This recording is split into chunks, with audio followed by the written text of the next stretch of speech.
do. What? Self-governed black town.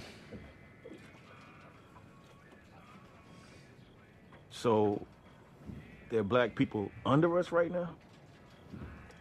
Yeah, why you think so many people die around here every year? Because of drunk rednecks trying to fish at night, like you.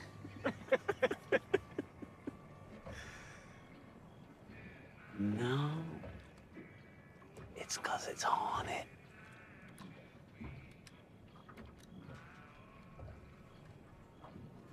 You really think it's haunted? Oh, yeah.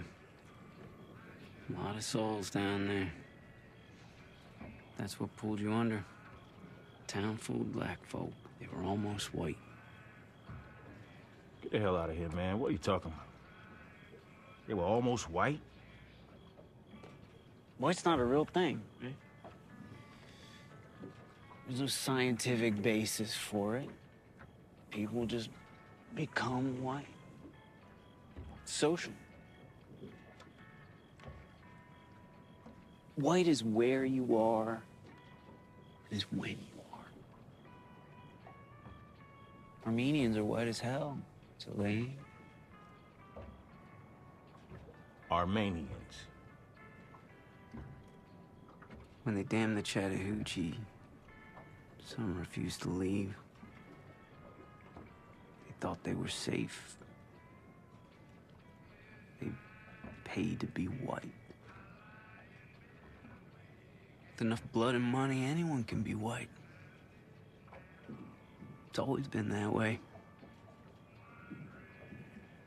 But the thing about being white is, it blinds you.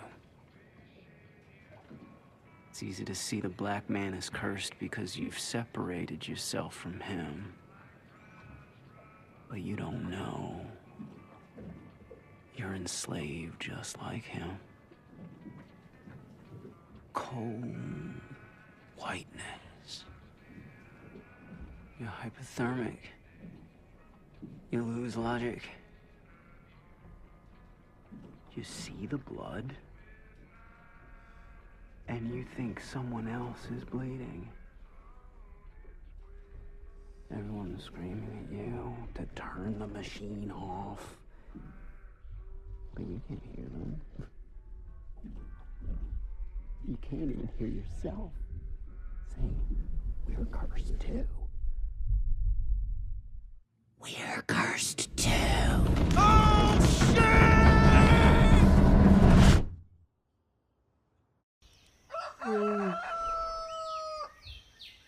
Right.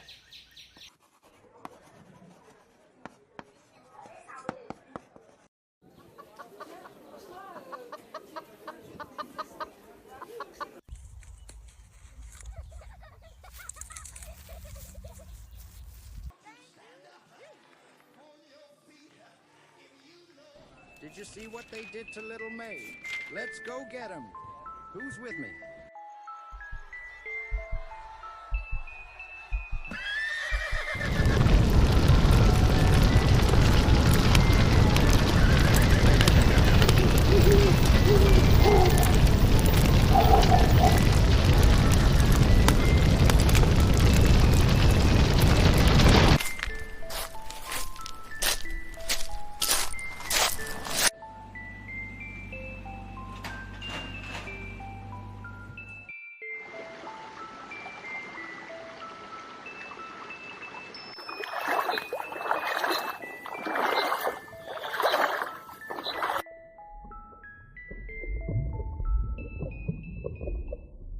Oscarville, Georgia was once full of black families, landowners, teachers, children, a thriving southern community.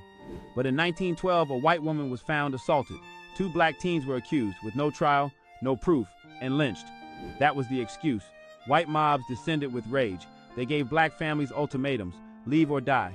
Over 1,000 black residents were forced to flee the county. Their homes were burned, their churches destroyed, their land stolen, deeds torn, ownership erased, no compensation.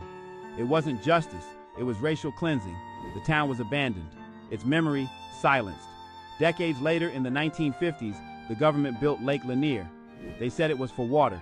for growth, but what remained of Oscarville was drowned beneath the surface. No preservation, no reparations, no markers. Today, people boat and swim above it, never knowing what's buried below. They say the lake is cursed. Over 700 deaths. Boats crash, swimmers vanish, locals whisper about spirits. But the real curse is silence. The real haunting is historical. A black town wiped off the map, then flooded like it never existed. I realized they didn't just erase Oscarville from land, they tried to erase it from memory. That broke me. Follow if you were never taught this. And if this is your first time hearing it, comment Oscarville. We're producing more stories like this because silence won't protect the truth. They say water don't hold memory, but Lake Lanier, that water remembers everything. Before Lake Lanier was water, it was Oscarville, Georgia, a thriving black town.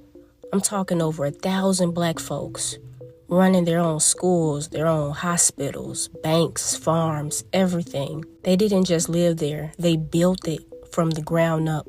Oscarville was black excellence before we even had a name for it. Education, business, medicine, right in the heart of Forsyth County. But in 1912, the mobs came. One accusation turned into violence, then came the threats, then the fire. They drove every black resident out, took the land, and left it hollow. Then, like they was trying to wash away the past, they flooded it. In the 1950s, the government built Lake Lanier right over Oscarville's bones. Stuff happened in this lake all the time. People vanish, boats crash. Some say it's cursed. Others say the town never left. You can't bury that kind of history without it clawing its way back up.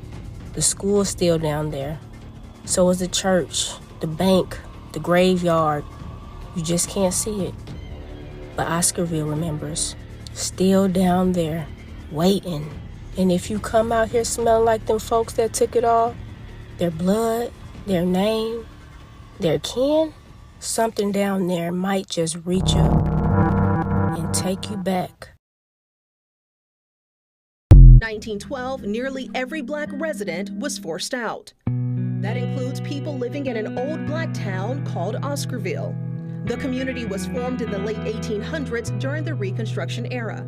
There was a very strong community feeling among the blacks. About 300 children that went to some of the schools that were the black schools, and it was closely connected to the churches. Georgia history teacher Lisa Crosby says Oscarville was a thriving black community, full of carpenters, blacksmiths, and bricklayers, but farming was the top trade.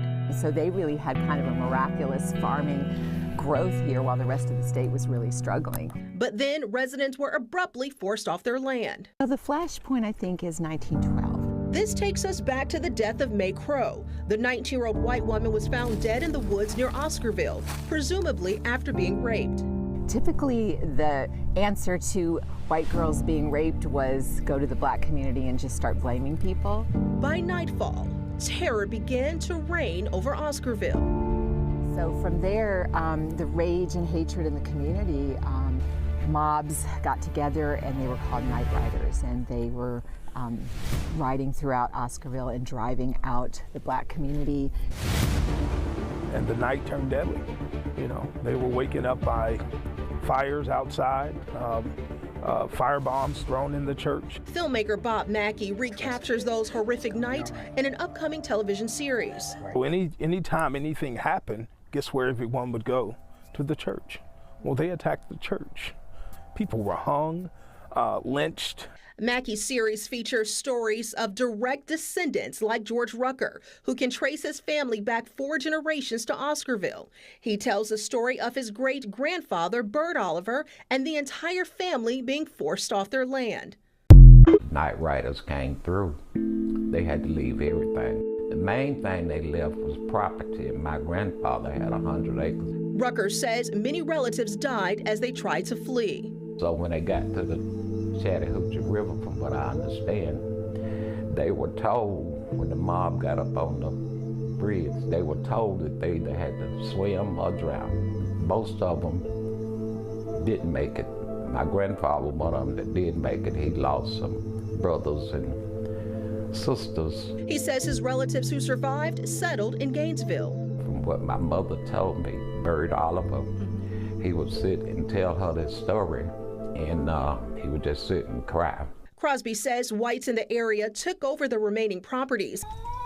She says Oscarville farmers were specifically skilled in raising poultry, which set the pace for Gainesville eventually becoming poultry capital of the world. You have a farm already going, and you had free land, so you just take it. Rucker says his great-grandfather married his second wife, Beulah, and they built this school that still stands in Gainesville today.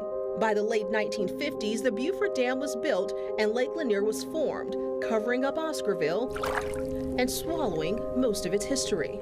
Many believe Lake Lanier is haunted because of the high number of drownings. We spoke to officials who tell us because there is an entire town that includes structures and even forest areas with trees that are 60 feet tall, it makes it more difficult to navigate through, and someone can easily become trapped in debris, leading them to drowning.